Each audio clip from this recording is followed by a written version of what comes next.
Maggie was gliding across the surface of the earth, the sky above her so black she couldn't see anything. She only knew she was moving because of the feeling of the air rushing past her face and the undulations beneath her body. There was awful pain in her legs, and her right arm was numb and locked against her side. The rapid movement suddenly stopped, and a pair of glowing white eyes above a multitude of sharp white teeth lurched out of the darkness. Maggie screamed. But nothing happened, except the lonely sound of her cry fading away. Then there was silence. She knew she should try to get away, but she was frozen with fear. In the darkness and the silence, she remembered that the awful eyes belonged to a terrible one of the great black serpents that did the Father's bidding. And when she realised that, everything else came back to her in a rush. How she, Oz and Ida had found Cynthia at the Pink Cliffs, and that her mum wanted to stay in the dark world, even after everything Maggie had done to find her.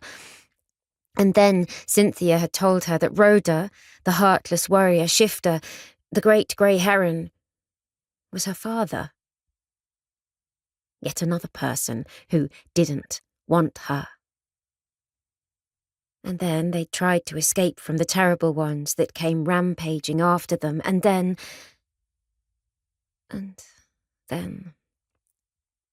her mum and Oz had disappeared.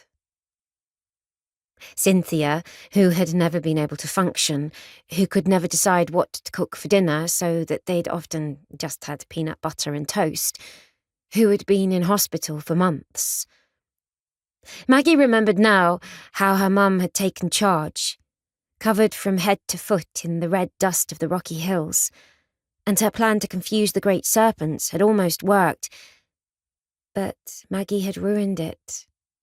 She had screamed out when she saw her mum and little Oz disappearing over the edge of the caldera. Yes, they had disappeared, and whether they were alive or dead, she didn't know. Maggie felt a terrible ache in her chest, a longing that she didn't understand, until she realised with a jolt that it was a longing for her mum, that all she wanted in that moment was to be with her. She had never had that feeling before, or not that she could remember. The great black serpent was still looking at her. It clearly hadn't heard of blinking. The two white lamps never turned off. But there was no malice in them now, nor could she hear the awful humming these creatures made when they were hunting. At this moment, at least, it did not seem to mean her any harm. A thought struck her. Was she dead?